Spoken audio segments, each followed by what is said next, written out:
नमस्कार दोस्तों, मैं मनोज यादव स्वागत करता हूं आपका देवभूमि आईएएस एकेडमी में। दोस्तों, जैसा कि आज से हम शुरू करने जा रहे हैं मध्य प्रदेश सामान्य अध्ययन की श्रृंखला, और इस सीरीज के अंतर्गत हम पढ़ेंगे। सबसे पहले जो आज हमारा टॉपिक होगा वो होगा हमारा मध्य प्रदेश का गठन। दोस्तों, आपको बता दें कि यदि आप इस चैनल पर नए हैं, यदि आप इस चैनल पर पहली बार आए हैं, तो प्लीज हमारे चैनल देवभूमि आईएएस एकेडमी को सब्सक्राइब कीजिए और बेल आइकन को प्रेस कीजिए, जिससे आपके पास निश्चित समय पर नोटिफिकेशन पहुंचते रहें और आप लेक्चर से अवगत होते रहें।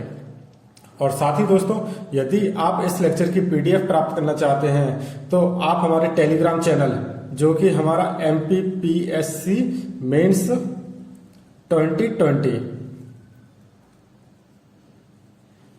इस नाम से हमारा टेलीग्राम चैनल है, आप चाहें तो इस टेलीग्राम चैनल पर जाकर हमारी इस पीडीएफ को प्राप्त कर सकते हैं दोस्तों। तो चलिए दोस्तों, आज शुरू करते हैं हम अपना पहला टॉपिक, जो कि है हमारा मध्य प्रदेश का गठन। तो इसके अंतर्गत दोस्तों आज हम क्या देखने वाले हैं, तो इसके अंतर्गत हम देखेंगे दोस्तों कि मध्य प्रदेश यानी स्वतंत्रता प्राप्ति से लेकर यानी 1947 से लेकर वर्तमान परिस्थिति यानी 2020 तक मध्य प्रदेश की भौगोलिक और राजनीतिक सीमाओं में क्या क्या परिवर्तन आए हैं, क्या क्या चेंजेस हुए हैं, वो सारी चीजें दोस्तों आज के हम इस लेक्चर में देखने वाले हैं। तो इसको हमने दोस्तों अपने अध्ययन की सुविधा की दृष्टि से 3 चरणों में बांटा हुआ है। पहला चरण जो होगा वो होगा आपका प्रथम चरण, जिसके अंतर्गत हम देखेंगे 1947 से लेकर 1956 के पूर्व तक की मध्य प्रदेश की क्या स्थिति थी। द्वितीय चरण में हम देखेंगे दोस्तों 1956 से लेकर 2000 तक, और तृतीय चरण में हम देखेंगे 2000 से लेकर वर्तमान स्थिति यानी 2020 तक मध्य प्रदेश की क्या स्थिति रही है दोस्तों। तो प्रथम चरण की यदि हम बात करें दोस्तों, तो प्रथम चरण में हम देखेंगे 1947 से लेकर 1956 तक की मध्य प्रदेश की भौगोलिक स्थिति क्या रही थी, किस तरीके से वहां की राजनीतिक सीमा में परिवर्तन हुआ और किस तरीके से वहां पे राज्यों का निर्माण हुआ दोस्तों। यदि आप मध्य प्रदेश का पुनर्गठन पढ़ना चाहते हैं, मध्य प्रदेश का गठन पढ़ना चाहते हैं दोस्तों, तो इसके लिए आपको सबसे पहले राज्यों का पुनर्गठन यानी जो जब भारत देश आजाद हुआ था तो उस समय किस तरीके से राज्यों का पुनर्गठन किया गया था, उसके बारे में एक आपको संक्षेप में जानकारी होनी बहुत जरूरी है दोस्तों। उम्मीद करते हैं आपने वो चीज पहले पढ़ी होगी, यदि नहीं पढ़ी है तो चलिए उसका एक शॉर्ट रिवीजन आपको हम करवा देते हैं, जिससे आपको ये चीज पता चल जाएगी कि मध्य प्रदेश का जब गठन हो रहा था तो उस समय part A, part B, part C और पार्ट डी राज्यों के बारे में पढ़ते हैं, तो वो चीजें क्या थी उस चीज के बारे में आज हम डीपली देखेंगे दोस्तों। तो चलिए शुरू करते हैं राज्यों का पुनर्गठन। तो दोस्तों, जैसा कि हम जानते हैं जब 1947 में जब हमारा भारत देश आजाद हुआ तो उस समय भारत देश के पास 2 प्रकार के राज्य थे, 2 प्रकार के भूभाग हुआ करते थे दोस्तों। एक ऐसे भूभाग जो ब्रिटिश अधीन राज्य थे, यानी जो ब्रिटिश शासन के सीधे अंतर्गत आते थे, उनके सीधे प्रत्यक्ष नियंत्रण में थे दोस्तों। तो वो राज्य क्या हुआ था दोस्तों, डायरेक्ट भारत या पाकिस्तान के अधीन कर दिए गए थे, उनको मिलाने में ज्यादा दिक्कतों का सामना नहीं करना पड़ा था दोस्तों। लेकिन जो दूसरे भूभाग थे, दूसरे प्रकार के भूभाग थे, वो कौन से थे दोस्तों, स्वतंत्र रियासतें। मतलब ऐसी रियासतें जो ब्रिटिश सरकार के या ब्रिटिश गवर्नर के प्रत्यक्ष नियंत्रण में नहीं आती थी दोस्तों, उनको क्या किया गया था, भारत की स्वतंत्रता के साथ उनको भी स्वतंत्र किया गया था। मतलब जिस तरीके से भारत स्वतंत्र हुआ है उसी प्रकार ये रियासतें भी उस टाइम पे स्वतंत्र हुई थी।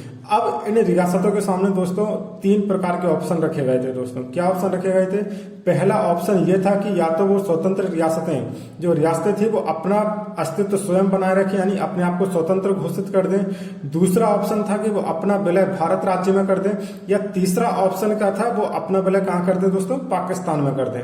तो उस समय यदि हम देखें तो ऐसी टोटल 565 लगभग कितनी 565 देशी रियासतें थी दोस्तों, जो कि अपने आप में स्वतंत्र थी, जिनका भविष्य कहां निर्भर करता था, उनके फैसले पर कि वो अपने आप को या तो स्वतंत्र रख सकते हैं, या भारत में मिला सकते हैं, या पाकिस्तान में मिला सकते हैं। तो दोस्तों उस समय आपको बता दें कि 565 में से 552 रियासतें जो हैं वो कहाँ मिलाई गई, सीधे सीधे भारत में मिलाई गई, और 13 लगभग रियासतें कहाँ मिलाई गई, पाकिस्तान में मिलाई गई। तो दोस्तों ये जो रियासतों का जो विलय किया गया भारत में, इसमें सबसे बड़ा महत्वपूर्ण भूमिका जो थी वो हमारे सरदार वल्लभ भाई पटेल जी की थी दोस्तों। आपने इतिहास में ये चीज पढ़ी होगी बहुत अच्छे तरीके से कि किस प्रकार हमारे समय के गृह मंत्री जो थे या उप प्रधानमंत्री जो थे हमारे, वो कौन थे, सरदार वल्लभ भाई पटेल थे। और उन्हीं की वजह से 552 रियासतों का विलय कहाँ किया गया दोस्तों? भारत में किया गया। और आज हम एक अखंड भारत को देखते हैं दोस्तों। यानी अगर हम बात करें आज के वर्तमान के भारत की, तो वो 1947 में उस समय 2 भागों में बटा हुआ करता था। एक ऐसा भूभाग जो ब्रिटिश अधीन था, यानी ब्रिटिश के प्रत्यक्ष नियंत्रण में आता था, और दूसरी कौन सी थी दोस्तों? तो स्वतंत्र रियासतें थी जिनका भविष्य का फैसला उनके ऊपर स्वयं निर्भर किया करता था दोस्तों। तो 552 रियासतें जो भारत में शामिल की गई थी, उसमें से हमने ये भी चीज देखी है दोस्तों कि 549 जो रियासतें थी वो सीधे सीधे तौर पे भारत में शामिल कर ली गई थी। और 3 रियासतें दोस्तों ऐसी थी, जूनागढ़, जम्मू कश्मीर और हैदराबाद। इनको भारत में विलय करने में थोड़ी बहुत कहीं ना कहीं दिक्कतों का सामना करना पड़ा था दोस्तों। कहीं ना कहीं थोड़ी बहुत दिक्कत आई थी, वो अपन बाद में जब अपन पॉलिटिकल लेक्चर देखेंगे तो उसमें ये चीज को अपन डिटेलली देखेंगे। तो यहां तक समझ में आ गया दोस्तों। अब अगला चैलेंज क्या था दोस्तों हमारी संविधान सभा के सामने, या फिर हमारा जो स्वतंत्र भारत था उसके सामने अगला चैलेंज क्या था कि अब राज्यों को, देखो 2 प्रकार के राज्य थे, एक ब्रिटिश और स्वतंत्र रियासतें। तो उनका अब क्या करना था दोस्तों? एक गठन करना था। गठन मतलब किस तरीके से? उनको एक व्यवस्थित तरीके से लगाना था, व्यवस्थित तरीके से भारत में उनका विलय करना था दोस्तों। तो उनका विलय करने के बाद उनका गठन कैसे किया जाए, तो इसके लिए दोस्तों हमारे पास 2 आधार हुआ करते थे। पहला आधार जो था वो हमारा भाषाई आधार, यानी या तो हम राजा अपना जो राज्य थे उनका गठन किस आधार पर करें? भाषाई आधार पर करें। और दूसरा जो ऑप्शन हुआ करता था वो क्या था दोस्तों? प्रशासनिक आधार पर, यानी दूसरा हम राज्यों का गठन किस आधार पर कर सकते हैं? प्रशासनिक आधार पर कर सकते हैं। तो दोस्तों इस द्वंद्व की स्थिति से बचने के लिए हमारे उस समय जो राष्ट्रपति हुआ करते थे और संविधान सभा के जो अध्यक्ष थे, कौन थे? तो डॉक्टर राजेंद्र प्रसाद जी। तो राजेंद्र प्रसाद जी के निर्देशन में एक आयोग का गठन किया गया दोस्तों, जिसका नाम था धर आयोग। क्या था दोस्तों? धर आयोग। और इसके अध्यक्ष कौन थे? तो इसके अध्यक्ष थे श्री S.K. धर। ये एक 4 सदस्यीय आयोग था और इसका प्रमुख कार्य जो था, ये गठित क्यों किया गया था दोस्तों? तो इसका गठन इसलिए किया गया था, इसका कार्य था कि पूरे देश में इस बात का निरीक्षण करना, यानी इस बात की रिपोर्ट देना कि क्या राज्यों का गठन भाषाई आधार पर किया जा सकता है या प्रशासनिक आधार पर किया जा सकता है। तो दोस्तों इस आयोग का जब गठन किया गया था, कब किया गया था? नवंबर 1947 के लगभग किया गया था, और लगभग 1 साल बाद इसने अपनी रिपोर्ट दी। कब? नवंबर 1948 में। तो इस आयोग ने अपनी रिपोर्ट में क्या कहा दोस्तों कि राज्यों का जो गठन है वो प्रशासनिक आधार पर किया जाना चाहिए दोस्तों, ना कि भाषाई आधार पर। यानी भाषाई आधार पर राज्यों का जो गठन है वो संभव नहीं है वर्तमान परिस्थितियों के अनुसार। क्यों? क्योंकि उस समय यदि आप देखें तो दोस्तों धर्म के आधार पर वैसे ही हमारे देश के 2 टुकड़े हो चुके थे, भारत और पाकिस्तान के रूप में। इसीलिए यदि बात की जाए तत्कालीन परिस्थितियों की, तो उस समय भाषा के आधार पर राज्यों का पुनर्गठन संभव नहीं था। क्योंकि यदि भाषा के आधार पर राज्यों का पुनर्गठन कर दिया जाता दोस्तों, तो वो हमारे देश की एकता और अखंडता के लिए कहीं ना कहीं खतरा साबित हो सकती थी। तो दोस्तों जब ये धर आयोग की रिपोर्ट आई तो क्या हुआ कि देश के कोने कोने में इस चीज का बहुत पुरजोर विरोध होने लगा। कई जगह दंगे होने लगे कि राज्यों का जो गठन है वो भाषाई आधार पर किया जाना चाहिए। लेकिन दोस्तों ये बात आप भी सोच सकते हैं, हमारा जो भारत है वो क्या है? अनेकता में एकता वाला देश है। यहाँ पे हर क्षेत्र में, हर भूभाग पे कहीं ना कहीं आपको आप देखेंगे अनेक भाषाओं वाले लोग मिल जाते हैं। ऐसा नहीं है कि आप किसी एक निश्चित भूभाग में देखें वहां पे मराठी रहते हो तो वहां पे केवल मराठी होंगे। नहीं दोस्तों, ऐसा नहीं है। वहां पे आपको हिंदी बोलने वाले मिल जाएंगे, मराठी बोलने वाले मिल जाएंगे, सारे भाषा वाले लोग मिलेंगे। तो दोस्तों ये चीज प्रैक्टिकली पॉसिबल नहीं थी कि उस समय भाषाई आधार पर राज्यों का गठन किया जाए। तो उस टाइम पे धर आयोग की रिपोर्ट ने क्या बोला कि प्रशासनिक आधार पर राज्यों का गठन किया जाना चाहिए। लेकिन जब इस चीज का विरोध हुआ दोस्तों, तो क्या हुआ कि उस समय के हमारे जो प्रधानमंत्री जी थे जवाहरलाल नेहरू, उनको स्वयं एक आयोग का गठन करना पड़ा दोस्तों। और उस आयोग को बोला गया JBP आयोग, जिसका गठन दोस्तों कब किया गया? इसका गठन किया गया दिसंबर 1948 में। देखो नवंबर 1948 में ये रिपोर्ट आई और उसके जस्ट 1 महीने बाद क्या हुआ दोस्तों? JBP आयोग का गठन किया गया, जिसके 3 प्रमुख सदस्य थे। कौन? जवाहरलाल नेहरू, सरदार वल्लभ भाई पटेल और पट्टाभी सीतारमैया। अगर बात की जाए JBP आयोग की, तो इसका प्रमुख कार्य क्या था दोस्तों? ये क्यों गठित किया गया था? तो इसका प्रमुख कार्य था ये जो धर आयोग की रिपोर्ट आई है, एक तो उसकी जांच करना, क्योंकि उसके रिपोर्ट के आधार पर ये जो जगह जगह विरोध हो रहा था, तो ये इस बात की जांच करना कि क्या कहीं इस रिपोर्ट की जो रिपोर्ट दी है इसमें कोई कमी तो नहीं रह गई है। एक तो ये जांच करना था और दूसरा था पुनर्विचार करना, मतलब भाषाई और प्रशासनिक आधार पर जो राज्यों के पुनर्गठन की बात की गई थी उस पर पुनर्विचार करना कि क्या राज्य का गठन भाषाई आधार पर किया जाना चाहिए या प्रशासनिक आधार पर किया जाना चाहिए। तो दोस्तों जेबीपी आयोग का जो प्रमुख कार्य है वो आप समझ गए होंगे क्या था। इसका प्रमुख कार्य क्या था, एक तो धर आयोग की रिपोर्ट की जांच करना और दूसरा था पुनर्विचार करना।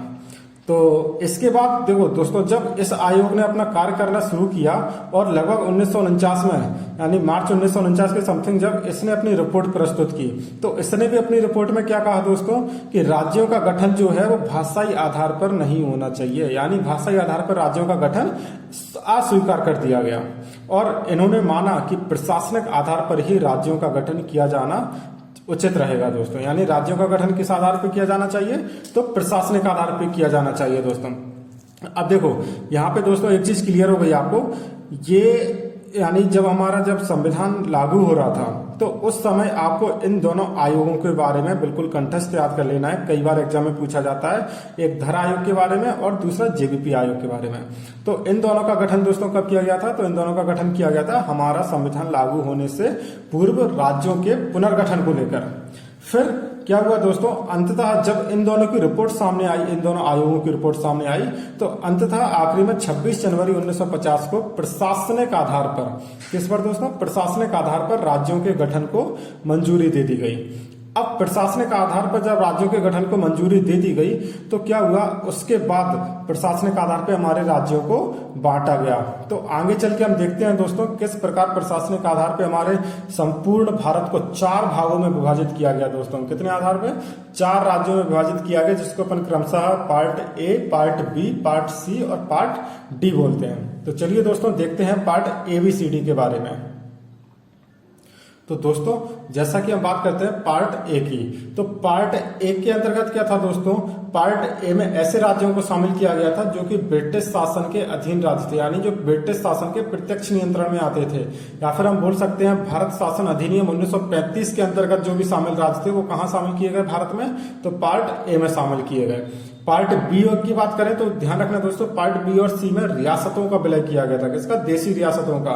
तो पार्ट बी में अगर बात करें तो बड़ी रियासतें इसमें थी। कौन सी बड़ी रियासतें, यानी ऐसी रियासतें जिनको भारत में विलय करने के लिए कुछ अलग से संधियां करनी पड़ी, अलग से उनकी शर्तें थी वो माननी पड़ी, अलग से अनुबंध करने पड़े।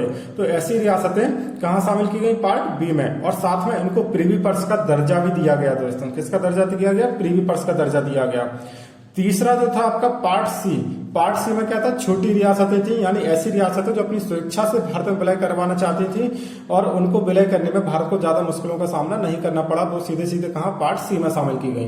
पार्ट डी की अगर बात करें दोस्तों, तो पार्ट डी में केवल एक ही राज्य के बारे में अपन को पढ़ना है, वो है अंडमान निकोबार द्वीप समूह। पार्ट डी में किसको शामिल किया गया, अंडमान निकोबार द्वीप समूह को। यदि बात किया जाए दोस्तों, देखो ये जो आपका वर्गीकरण किया गया था ये कहाँ किया गया था, कब किया गया था, तो ये किया गया था 26 जनवरी 1950 को। तो उस समय हमारा संविधान भी लागू हो चुका था, नवीन संविधान था हमारा, तो इसको कहीं ना कहीं संविधान में भी परिणत हो गई है। तो ध्यान रखना दोस्तों, हमारे संविधान के जो 22 भाग हैं उन भागों में भाग 6 का जो संबंध है वो किससे है, पार्ट ए में शामिल राज्यों से। अगर अनुच्छेद की बात करें तो अनुच्छेद 152 से लेकर 237 तक। इसी प्रकार पार्ट बी की बात करें तो हमारे संविधान का जो भाग 7 है वो किससे संबंधित है, पार्ट बी के राज्यों से संबंधित है, जो कि अनुच्छेद 238 के अंतर्गत बताया गया है। ऐसे अगर पार्ट 8 की बात करें, पार्ट 8 जो वो है वो हमारा भाग सी के राज्यों से संबंधित है और अनुच्छेद 239 से लेकर 242 तक। इसी प्रकार यदि दोस्तों हम बात करें पार्ट 9 की, तो पार्ट 9 जो है वो हमारा भाग डी के राज्यों से संबंधित था और अनुच्छेद 243 में इसका उपबंध किया गया है। अब दोस्तों यदि हम बात करें, ये तो सारी कंडीशन थी कब की, 26 जनवरी 1950 की। यदि हम वर्तमान में बात करें तो वर्तमान में आपको पार्ट 7 और पार्ट 9 का संबंध आपको पार्ट बी और डी के राज्यों से नहीं दिखेगा। पार्ट 9 आपको देखने को मिलेगा वर्तमान संविधान में, लेकिन पार्ट 7 यदि आपने क्या बोलते हैं पॉलिटी आपने पढ़ी होगी तो आपने वहां पे ध्यान किया होगा एक बात कि आप भाग 6 के बारे में पढ़ते हैं और भाग 8 के बारे में पढ़ते हैं, आपने कभी भाग 7 के बारे में नहीं पढ़ा होगा दोस्तों। क्यों, क्योंकि एक संविधान संशोधन के तहत भाग 7 को हमारे यहाँ से जो है वो हटा दिया गया था। क्यों हटा दिया गया था दोस्तों, वो फिर पॉलिटी में अपन जब पढ़ेंगे डीपली तो उन सब चीजों को डिस्कस करेंगे, किस तरीके से पार्ट 7 को डिलीट किया गया और पार्ट 9 में जो राज्य आते थे उनको केंद्र शासित राज्य का दर्जा देके पार्ट सी के राज्य का दर्जा पार्ट सी में उनको डाल दिया गया, यानी पार्ट 8 में डाल दिया गया, और पार्ट 9 का संबंध है वो आगे संविधान संशोधन द्वारा किसी और सब्जेक्ट से किया गया दोस्तों। तो इतना समझ में आ गया दोस्तों। Part A B C D के बारे में आप उम्मीद करते हैं समझ चुके होंगे। तो दोस्तों देखो, ये जो सुविधा है, ये जो आपने अरेंजमेंट देखा है, यानी ये जो आपने पार्ट एबीसीडी के बारे में देखा है, ये हमने बात की है संपूर्ण भारत के बारे में। लेकिन चूंकि हम अभी पढ़ रहे हैं मध्य प्रदेश का गठन, तो अपन को ये चीजें पढ़नी है कि मध्य प्रदेश की क्या स्थिति थी जब पार्ट एबीसीडी में पूरे भारत को विभाजित किया जा रहा था। ऐसे कौन कौन से भाग थे जो मध्य प्रदेश के, जो पार्ट ए में आते थे, कौन से पार्ट बी में आते थे, कौन से पार्ट सी में आते थे। तो चलिए दोस्तों देखते हैं अपन मध्य प्रदेश के बारे में। तो दोस्तों ये आप जो मैप देख रहे हैं, ये जो मैप आप देख रहे हैं, ये मैप जो है वो है आपका कब, जब हमारे यहाँ पे जब पार्ट एबीसी वाली व्यवस्था को लागू किया गया था, यानी 1950 की बात है ये। तो 1950 में क्या था दोस्तों, यदि हम देखें तो यहाँ पे हमारा जो था वो था सीपी बरार, ठीक है। कौन सा क्षेत्र था, सीपी बरार, और इसको पूरे को सीपी बरार के नाम से जाना जाता था। यहाँ पे सीपी बरार होगा, यहाँ पे महाकौशल होगा, यहाँ पे बघेलखंड होगा, ये छत्तीसगढ़, दंडकारण्य और विदर्भ। तो देखो दोस्तों, ये कौन से राज थे, ये वो राज थे जो ब्रिटिश शासन के अधीन आते थे। या अपन बात करें तो भारत शासन अधिनियम 1935 में शामिल राज्य थे ये। इन पर प्रत्यक्ष तौर पर किसका नियंत्रण था दोस्तों, तो ब्रिटिश शासन का नियंत्रण था। और जैसा कि हमने अभी बात किया है कि ऐसे राज्य कहाँ शामिल किए गए थे, पार्ट ए में शामिल किए गए थे। तो इनको कहाँ शामिल किया जाएगा दोस्तों, पार्ट ए में शामिल किया जाएगा। समझ में आया दोस्तों इतना। देखो सारी चीजों को कॉन्सेप्चुअल समझो आप, कभी कोई दिक्कत नहीं आएगी आपको। इस चीजों को रटना छोड़ दो कि पार्ट ए में क्या थे, पार्ट बी में क्या थे, पार्ट सी में क्या थे। एक बार आपको पढ़ने में थोड़ा टाइम लगेगा, हो सकता है आपको 10-15 मिनट ज्यादा लग जाए, लेकिन आपको ये सारी चीजें एकदम क्रिस्टल क्लियर हो जाएंगी दोस्तों, ठीक है। तो पार्ट ए में समझ में आ गया। पार्ट ए में कौन से राज्य थे अपने, तो सीपी बरार वाला क्षेत्र हो गया, विदर्भ हो गया, महाकौशल, छत्तीसगढ़, दंडकारण्य और बघेलखंड। बघेलखंड की यदि हम बात करें दोस्तों तो ध्यान रखना, बघेलखंड जो था उसका कुछ पार्ट आपका पार्ट ए में आता था और कुछ पार्ट आपका पार्ट सी में आता था। तो इस चीज को लेकर कंफ्यूज मत होना कि बघेलखंड आपका पार्ट सी में आता था। इसका कुछ थोड़ा मोड़ा जो पार्ट था वो आपका पार्ट ए में भी आता था, ठीक है दोस्तों। अब यदि हम बात करें मध्य प्रदेश के पश्चिम वाले हिस्से की, तो पश्चिम वाले हिस्से को बोला जाता था मध्य भारत। क्या बोला जाता था उसको दोस्तों, मध्य भारत। ये जो पूरा राज्य था इसको मध्य भारत के नाम से जाना जाता था उस टाइम पे। और यहाँ पे दो बड़ी रियासतें दोस्तों हुआ करती थी, एक थी ग्वालियर और एक थी इंदौर। तो दोनों बड़ी रियासतें थी दोस्तों। और हमने आपको बताया है पार्ट बी में क्या था दोस्तों, किसका विलय किया गया था, बड़ी रियासतों का, ऐसे जिनको प्रीवी पर्स का अधिकार दिया गया था और इनको भारत में शामिल करने के लिए अलग से अनुबंध किए गए थे कुछ।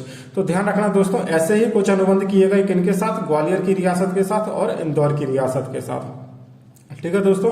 इतनी चीज सब क्लियर है आपको। ऐसी पार्ट सी की यदि बात करें तो पार्ट सी में हमने क्या बोला है दोस्तों, छोटी रियासत, यानी ऐसी रियासतें जो अपनी स्वेच्छा से भारत में विलय करवाना चाहती थी। तो विंध्य प्रदेश दोस्तों ध्यान रखना, ये जो उत्तर वाला क्षेत्र है इसको क्या बोला जाता था, विंध्य प्रदेश। और विंध्य प्रदेश में जो आपके दो इलाके आते थे, आपका एक होता था बुंदेलखंड और दूसरा होता था बघेलखंड। इन दोनों को मिला के क्या बोला जाता था उस समय, विंध्य प्रदेश। और इसका विलय कहाँ किया गया दोस्तों, तो इसको माना गया पार्ट सी के अंतर्गत। यहाँ तक कोई दिक्कत है दोस्तों। ये जो मैप आप देख रहे हैं ना, ये मैप बिल्कुल आप एकदम अच्छी तरह से याद कर लीजिए, अच्छी तरह से समझ लीजिए, क्योंकि यहाँ से बहुत सारे क्वेश्चन आपको देखने को मिलेंगे दोस्तों। यदि हम बात करें पार्ट ए की राजधानी थी क्या, नागपुर। पार्ट बी की राजधानी क्या होगी दोस्तों, तो ध्यान रखना यहाँ पे ग्वालियर और इंदौर दोनों ही पार्ट बी की राजधानियां थी। किस तरीके से थी वो अभी अपन आने वाले कुछ समय में देखेंगे। पार्ट सी की अगर बात करें तो पार्ट सी की राजधानी दोस्तों क्या थी, रीवा थी, ठीक है दोस्तों। इतनी चीज क्लियर है। चलिए अब इसके बाद हम देखते हैं, इनके बारे में कुछ गहन अध्ययन करते हैं कि पार्ट ए के बारे में पूरा डीपली हम देखेंगे कि यहाँ के मुख्यमंत्री कौन थे, यहाँ के राष्ट्र प्रमुख कौन हुआ करते थे, पार्ट सी के राष्ट्र प्रमुख कौन थे और पार्ट बी के राष्ट्र प्रमुख कौन थे दोस्तों। तो देखते हैं आगे इसके। तो दोस्तों आपने यहाँ पे देखा होगा पार्ट ए के बारे में हमने बताया था। तो पार्ट ए में आपके कौन कौन से क्षेत्र आते थे, तो पार्ट ए में आपका आता था सीपी बरार यानी सेंट्रल प्रोविंस चंद बरार, और महाकौशल, छत्तीसगढ़, दंडकारण्य, बघेलखंड का कुछ हिस्सा और विदर्भ। ये चीज आपके कहाँ आते थे दोस्तों, पार्ट ए में आते थे, ठीक है। पार्ट ए की जो राजधानी बनाई गई थी दोस्तों किसको, तो पार्ट ए की राजधानी थी आपकी नागपुर। नागपुर जो है वर्तमान महाराष्ट्र में आता है ये, और इसको जो है पार्ट ए की राजधानी बनाया गया था। यहाँ के मुख्यमंत्री की बात करें तो पंडित रविशंकर शुक्ल यहाँ के मुख्यमंत्री बनाए गए थे और ई राघवेंद्र राव यहाँ के राज्यपाल बनाए गए थे दोस्तों। ये सारी चीजें आपको याद कर लेनी है। इसी प्रकार पार्ट बी की अगर बात करें तो पार्ट बी का जो क्षेत्र था वो कौन सा था, मध्य भारत वाला क्षेत्र। इसको मालवा यूनियन या मालवा संघ के नाम से भी जाना जाता था दोस्तों। और जैसा हमने आपको बताया था पार्ट बी और सी में किसका विलय किया गया था, रियासतों का। तो इसमें टोटल 26 रियासतें थी। कितनी रियासतें थी दोस्तों, 26 रियासतें थी।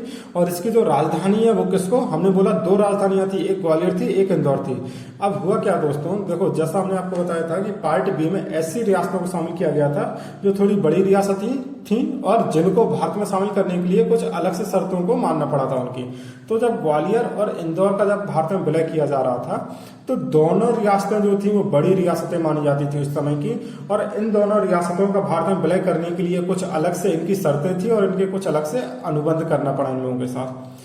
तो ग्वालियर में जैसा हम जानते हैं यहाँ पे कौन सा राजवंश था दोस्तों, सिंधिया राजवंश था। तो सिंधिया राजवंश की ये शर्त थी कि जब हम भारत में अपना विलय करेंगे तो ग्वालियर को यहाँ की राजधानी बनाना पड़ेगा, और साथ में उनको अलग से प्रीवी पर्स का अधिकार वगैरह दिया गया, और कुछ और शर्तें थी जो उनकी माननी पड़ी। और साथ में इंदौर के साथ भी यही प्रॉब्लम थी दोस्तों। इंदौर के उस भारत में विलय किया जा रहा था तो उनके साथ भी यही प्रॉब्लम थी। उनने क्या बोला कि जो इंदौर जो है वो क्या करना पड़ेगा, इंदौर को मध्य भारत की जो है वो राजधानी बनाई जाए। और ध्यान रखना दोस्तों, यदि हम बात करें ग्वालियर और इंदौर की तो आपने इतिहास में ये चीज देखी होगी, सिंधिया और होलकर राजवंश के बीच में कहीं ना कहीं थोड़ी बहुत अनबन चलती रहती थी। दोनों एक दूसरे को एक ही स्तर पर देखना पसंद नहीं करते थे दोस्तों कभी भी। तो सीधी सी बात है दोस्तों, जब ग्वालियर को राजधानी का दर्जा दिया जा रहा था तो उस टाइम पे इंदौर ने बोला कि हमें राजधानी का दर्जा दिया जाए, ना कि ग्वालियर को। तो इस स्थिति से बचने के लिए दोस्तों हमारे सरदार वल्लभ भाई पटेल जी जो थे उनने क्या इसका सॉल्यूशन निकाला। उनने बोला कि ठीक है, 6 माह के लिए जो राजधानी है वो आपकी ग्वालियर को बनाया जाएगा और 6 माह के लिए आपकी राजधानी इंदौर को बनाया जाएगा। तो 6 माह के लिए आपकी कौन सी शीतकालीन राजधानी ग्वालियर हो जाएगी और 6 माह के लिए ग्रीष्मकालीन राजधानी आपकी इंदौर हो जाएगी दोस्तों।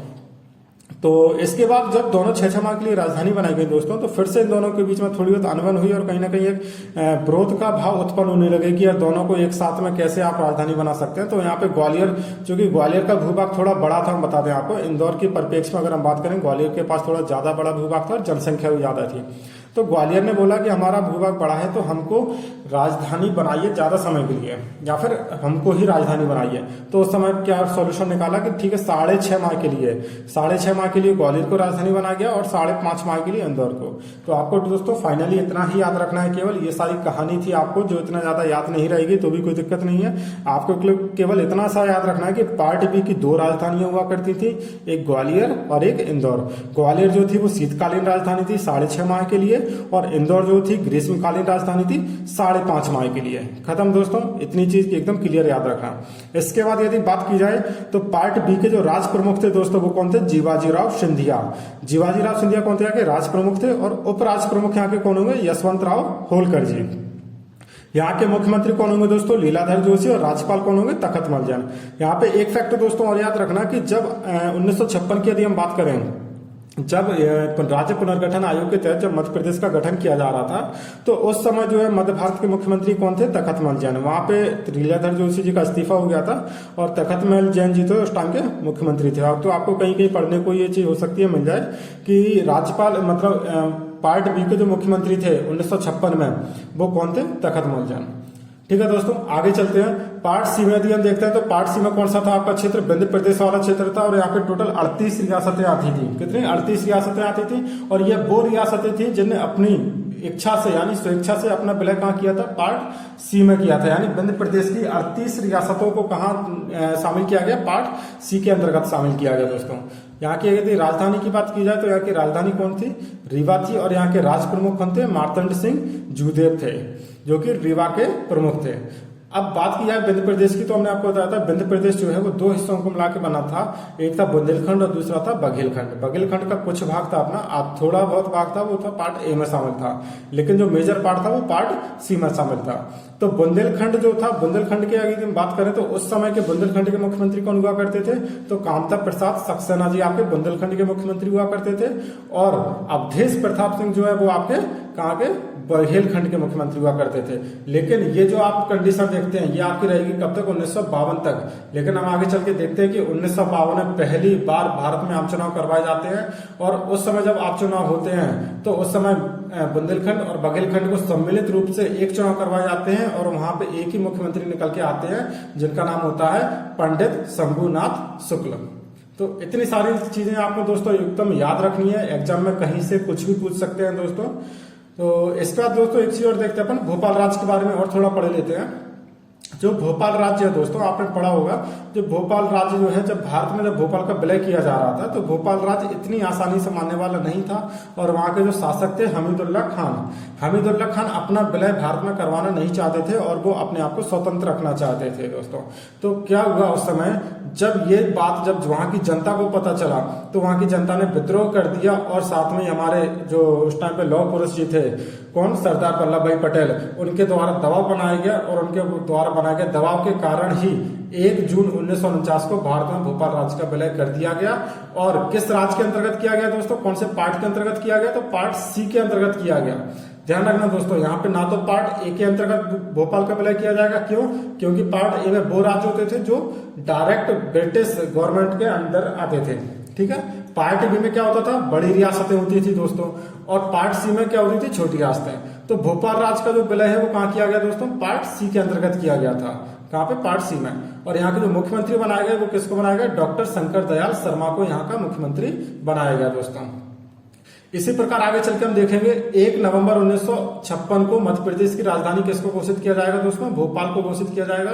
लेकिन ध्यान रखना दोस्तों, उस समय जो है भोपाल वो एक स्वतंत्र जिला ना होकर सीहोर की एक तहसील हुआ करती थी। यानी यदि हम बात करें 1956 में तो मध्य प्रदेश की राजधानी किसी जिले को नहीं बल्कि एक तहसील को बनाया गया था, जो कि क्या नाम था इसका, भोपाल नाम था उसका। और आगे चल के हम देखेंगे 1972 में भोपाल एक स्वतंत्र जिले के रूप में अस्तित्व में आएगा और वहां से फिर वो राजधानी बनी रहेगी उसकी दोस्तों। फिर यदि हम आगे बात करें तो पहले तो आपको दोस्तों ये सारी चीजें एकदम कंठस्थ होनी चाहिए। एग्जाम में कहीं से भी यदि आप कोई भी एग्जाम की तैयारी कर रहे हो तो आपको ये सारी चीजें बिल्कुल याद होना बहुत जरूरी है दोस्तों। तो दोस्तों अभी तक हमने जो चीजें पढ़ी थी वो चीजें कब तक पढ़ी है, 1950 तक की। आगे चलकर क्या हुआ दोस्तों, 1952 आ गया और 1952 में क्या होने वाले थे दोस्तों, देश के प्रथम आम चुनाव होने वाले थे। और 1952 में जब आम चुनाव होने वाले थे तो उसी समय दक्षिण भारत में भाषाई आधार पर राज्यों के गठन की मांग दोस्तों और ज्यादा तेज हो गई। और इसी बीच में हम देखेंगे एक वहां के प्रसिद्ध नेता, आंध्र वहां का जो इलाका है, आंध्र इलाके में एक प्रसिद्ध गांधीवादी नेता थे जिसका नाम था पोट्टी श्री रामुलु, जो कि तेलुगु भाषा से संबंधित थे। उनकी प्रमुख मांग क्या थी दोस्तों कि आंध्र प्रदेश को तेलुगु भाषाई राज्य के तौर पे गठित किया जाए। और वो अपनी इस मांग को लेकर अनशन पर बैठ गए दोस्तों। और आगे चलकर 58 दिन के लगातार आमरण अनशन के बाद 15 दिसंबर 1952 को उनकी मृत्यु हो जाती है, जिसके कारण ये जो आंदोलन है वो और ज्यादा आग पकड़ लेता है और ज्यादा तीव्र हो जाता है। और जिसके बाद 19 दिसंबर 1952 को भाषाई आधार पर आंध्र प्रदेश के गठन की घोषणा की जाती है हमारी सरकार के द्वारा, क्योंकि उस समय की स्थिति बहुत ही ज्यादा जटिल हो चुकी थी और वहां पर इसके अलावा और कोई दूसरा चारा नहीं था दोस्तों। तो आगे चलकर हम देखेंगे एक साल बाद अक्टूबर 1953 में आंध्र प्रदेश राज्य जो है वो अस्तित्व में आता है। आंध्र प्रदेश राज्य, ध्यान रखना दोस्तों, भारत का, संपूर्ण भारत का पहला ऐसा राज्य था जो भाषा के आधार पर गठित किया गया था। कौन से भाषा के आधार पर, तो तेलुगु भाषी के आधार पर। तो आंध्र प्रदेश जो है भारत का पहला ऐसा राज्य जो भाषा के आधार पर गठित किया गया था। कब, अक्टूबर 1953 में दोस्तों।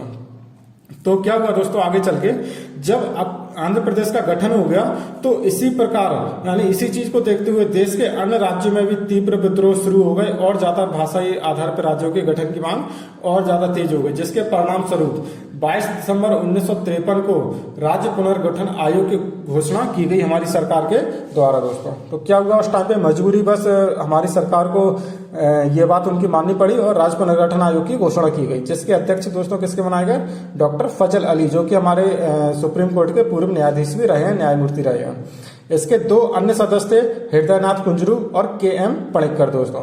ये इसके 3 सदस्य थे। आपको तीनों नाम बिल्कुल याद रखने हैं, कई बार एग्जाम में पूछे आते हैं। निम्नलिखित में से कौन राज्य पुनर्गठन आयोग, या इसको फजल अली आयोग भी बोला जाता है दोस्तों, तो फजल अली आयोग के निम्नलिखित में से कौन सदस्य नहीं थे या कौन थे, तो आपको इन तीनों के नाम याद रखना है दोस्तों। यहाँ पे एक चीज कंफ्यूज मत होना, फजल अली आयोग और राज्य पुनर्गठन आयोग दोनों एक ही थे। दोनों को लेके आप कोई इस प्रकार का कंफ्यूजन मत रखना अपने दिमाग में। तो बात की जाए फजल अली आयोग का जो गठन किया गया था वो कब किया गया था, 1953 में, और 2 साल बाद लगभग अक्टूबर 1955 में इसने अपनी रिपोर्ट सौंपी, किसको, सरकार को। और रिपोर्ट में क्या कहा इस आयोग ने, तो रिपोर्ट में कहा कि भाषाई आधार पर राज्यों का पुनर्गठन को मंजूरी तो दी, लेकिन इन्होंने ये भी बोला कि प्रशासनिक सुविधा को आप इग्नोर नहीं कर सकते। मतलब भाषाई आधार पर राज्यों के पुनर्गठन को मंजूरी मिली, लेकिन प्रशासनिक सुविधाओं को दृष्टिगत रखते हुए, उनको ध्यान में रखते हुए दोस्तों, किस प्रकार से प्रशासनिक सुविधाओं को ध्यान में रखा जाएगा, तो आइए देखते हैं। तो उन्होंने बोला कि यदि किसी भूभाग की जनसंख्या, यानी किसी राज्य की जनसंख्या, वहां पर यदि 70% से अधिक जनसंख्या जो है वो एक ही भाषा का प्रयोग करती है अपने बोलने के लिए, यानी एक ही भाषा के लोग हैं, कितने, 70% से अधिक, तो वहां पर आप जो है एक भाषी राज्य के रूप में उसको गठित कर सकते हो, यानी उसका जो विभाजन है वो भाषाई आधार पे किया जा सकता है। लेकिन यदि किसी भूभाग की जनसंख्या जो है 30% से अधिक, यदि द्विभाषी जनसंख्या है वहां की, यानी वहां की जनसंख्या 30% से अधिक यदि 2 भाषाओं का प्रयोग करती है, तो आप उसको भाषाई तौर पे गठन नहीं कर सकते हो। वहां पर आपको प्रशासनिक आधार ही अपनाना पड़ेगा दोस्तों। तो उनका क्या था, ये उनकी कुछ रिकमेंडेशन थी उनकी, कि प्रशासनिक आधार पे जो गठन किया वो तो किया ही जाना है, और यदि आपको भाषाई आधार पे किसी राज्य का गठन करना है तो उसके लिए शर्त क्या जरूरी थी कि 70% से अधिक वहां की जनसंख्या जो है वो एक भाषी होनी चाहिए, और यदि 30% से अधिक वहां की जनसंख्या द्विभाषी है तो वहां पे आप प्रशासनिक आधार पे उसका गठन करोगे। तो इस आधार पे जो इस आयोग ने जो अंतिम में कहा वो क्या कहा कि ABCD, उस समय जो हमारी व्यवस्था थी जो 1950 में लागू की गई थी दोस्तों, उन्होंने क्या बोला 1955 की रिपोर्ट में कि जो हमारा संपूर्ण भारत जो ABCD में बटा हुआ है उसको समाप्त करके क्या करना है दोस्तों, 16 राज्यों और 3 संघ शासित राज्यों में का गठन करना है। यानी अब संपूर्ण भारत को किस में बांटा जाना है, तो 16 राज्यों और 3 केंद्र शासित प्रदेशों में इसका विभाजन किया जाना है दोस्तों। तो दोस्तों यहाँ तक समझ में आ गया आपको, ये बात थी आपकी कब की, 1955 की। आगे चल के हम देखेंगे सरकार द्वारा 1 नवंबर 1956 को, कब, 1 नवंबर 1956 को राज्य पुनर्गठन आयोग की जो शर्तें थी, उनकी जो रिपोर्ट थी, उसके आधार पर राज्यों का पुनर्गठन किया जाएगा। और आने वाले लेक्चर में, चूंकि ये वाला लेक्चर ज्यादा लंबा हो रहा है, इस वजह से अब जो दूसरा वाला लेक्चर होगा उसमें हम देखेंगे कि 1 नवंबर 1956 को मध्य प्रदेश की क्या स्थिति थी, किस आधार पर संपूर्ण भारत को, यानी उस टाइम पे अगर बात करें तो संपूर्ण भारत को किस प्रकार 16 राज्यों और 3 केंद्र शासित प्रदेशों में गठित किया जाना था दोस्तों। तो देखते हैं अगले लेक्चर में। लेकिन दोस्तों इससे पहले आपसे एक बात कहना चाहेंगे, यदि आपको इन सारी चीजों से, अभी तक हमने आपको जो पढ़ाया है, इससे रिलेटेड यदि कोई आपको समस्या है, कोई आपके मन में क्वेश्चन है, तो आप कमेंट बॉक्स में बेझिझक होकर पूछ सकते हैं। उसका आंसर आपको जल्दी से जल्दी दिया जाएगा। और यदि आपको लेक्चर पसंद आता है तो प्लीज इसको लाइक करें, सब्सक्राइब करें और बेल आइकन को जरूर प्रेस करें, जिससे आने वाले लेक्चर को आपके समय समय पर नोटिफिकेशन मिलते रहे दोस्तों। धन्यवाद दोस्तों, तो मिलते हैं अगले लेक्चर में।